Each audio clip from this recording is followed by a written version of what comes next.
Sometime in the 1970s, an RAF aircraft crashed in Cumbria. At the nearest RAF facility, a trio of new, inexperienced recruits were summoned, provided with a Land Rover, and sent to the wreck site. They were given the unpopular and tedious task of taking possession of the mostly intact aircraft. As often happens when unimportant servicemen are deposited in the middle of nowhere, far from basic resources or creature comforts, the hapless three were left to rough it. At length one of them headed for a farm, which they'd passed on the way there. Though unaware of any names or map references, the young man was looking for Croglin Grange.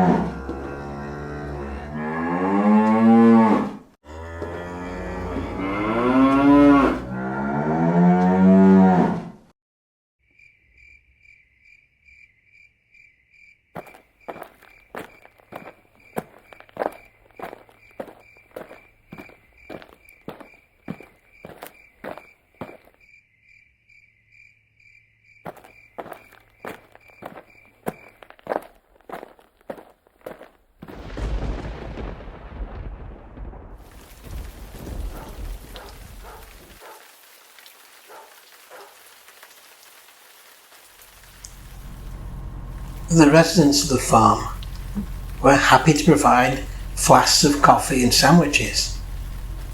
And while he waited for these supplies, the young man noticed that one of the downstairs windows had been recently bricked up, and that many iron horseshoes had been set in with the bricks and mortar. Though no expert in folklore or the occult, he knew that iron was considered a charm against evil things. In the gloom of that old farmyard he felt a chill, which he still remembered years later. Please like, subscribe and comment to help my channel grow. Why was the window bricked up? Why was it protected with so many iron horseshoes? Well, the following story will explain everything. Cumbria is next to the southern border of Scotland. In times past, Scots from the lowlands would sweep down in raids to seize cattle and land.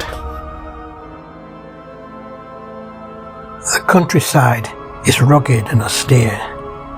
It knows harsh winters and thick snows. Croglin, like many Cumbrian villages, has changed little over the centuries.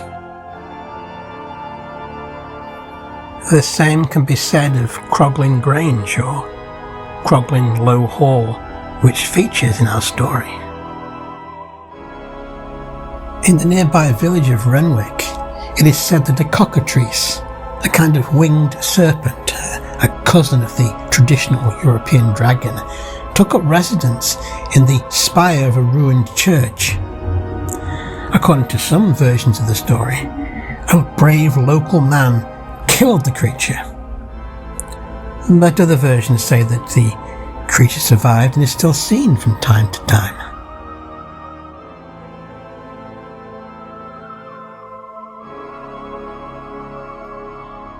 This area has many such stories of ghosts, wandering spirits and strange, frightening beasts, which seemingly belong to ages long forgotten. Now there are a range of cottages, farmhouses and even repurposed stately homes available to vacationists. Cumbria might be a very interesting destination for seekers of the supernatural.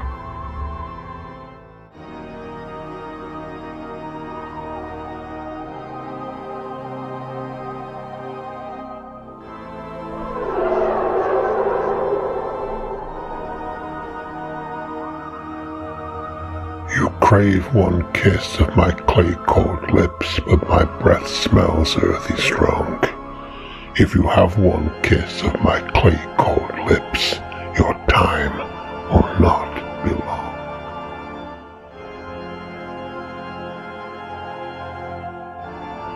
The first written account of the Croglin Vampire was produced by Augustus Hare in The Story of My Life, published in several volumes between 1896 and 1903.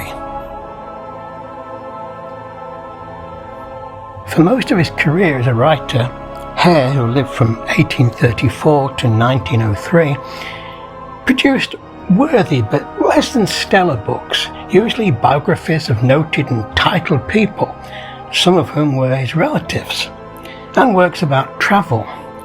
However, he did acquire a reputation for telling rather good ghost stories at house parties and social gatherings.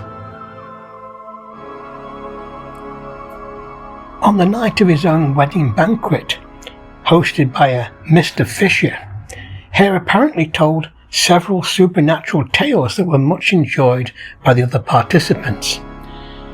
Perhaps his host was a little envious of the stir caused by Hare's stories. At any rate, he offered one of his own, and it was, he said, a tale connected with his family and one of their properties, Croglin Grange, or Croglin Low Hall. It is highly likely that Mr. Fisher somewhat enlarged the wealth and social position of his family. Indeed, some later researchers were inclined to believe that the Fishers did not actually own Croglin Grange and were, in fact, leasing it. However, this is when modern research gets quite interesting, because the Fishers had acquired another house at Thornycombe near Guildford, with adjacent farmlands which evidently provided them with a much less productive and harder to work living than the lands around Croglin Grange. So one has to ask why they moved away from the better, more profitable property and stayed away for at least 2 generations, preferring to rent it out to strangers. Had the Fishers encountered something that scared them away?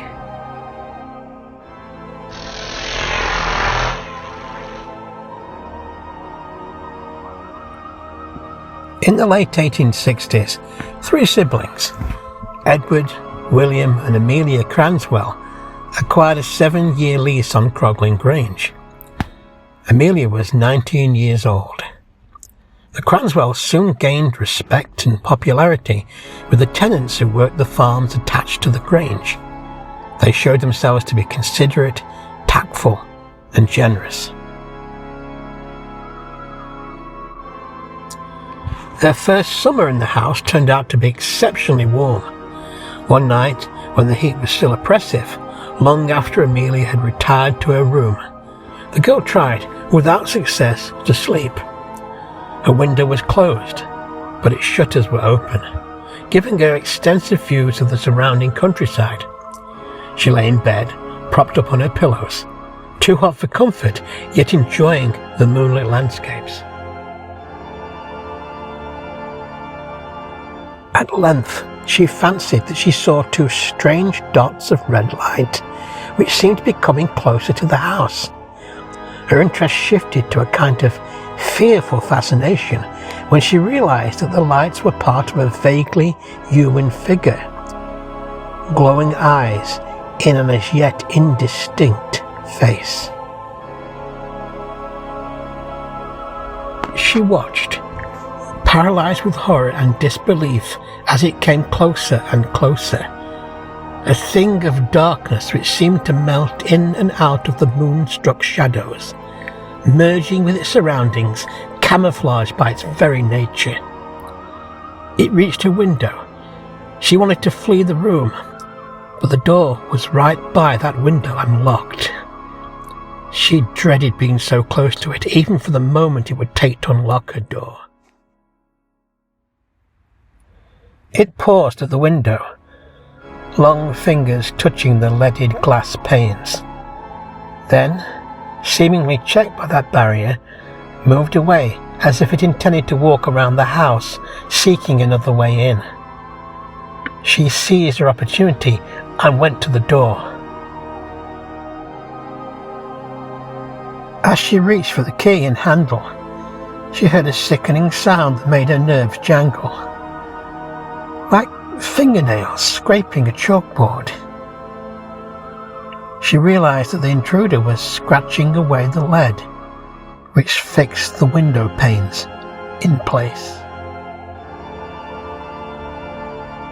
A pane dropped to the ground and shattered. It reached inside, undid the catch, and in seconds it was upon her. Amelia was catatonic with shock, unable to move or call out. It grabbed her hair, pulled her head back and bit her neck. The pain broke the spell upon her. She screamed. Her brothers heard and ran to her aid. For long moments the locked door barred their way, until they took a poker from the fireplace and forced the lock. The creature fled through the bedroom window.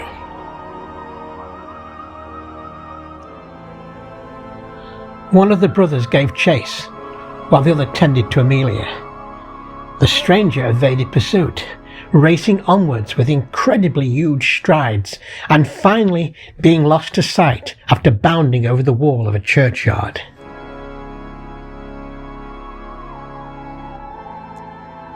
The girl had received a serious but not fatal injury. As she recovered, the siblings strove to understand what had happened. Despite the strange circumstances, they preferred a down-to-earth explanation.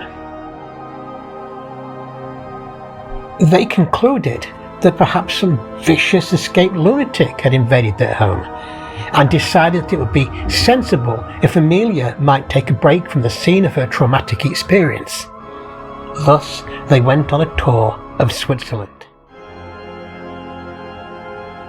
This vacation soon worked wonders, and, her health restored, Amelia began to think about going home again. Her brothers concurred. After all, they had a 7-year lease, and they'd been happy at Croglin. They resolved to bid farewell to the beautiful Swiss countryside and return to Cumbria.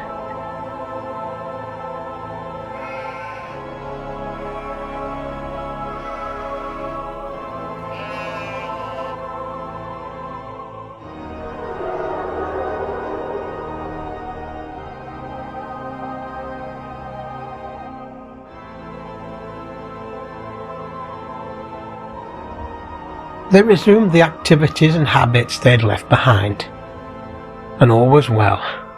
The local people were glad to see them back. Month followed month.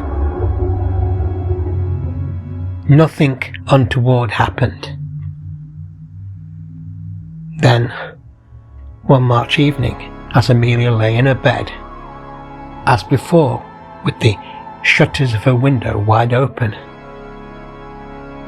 she saw the thing again, stealing across the moonlit meadows.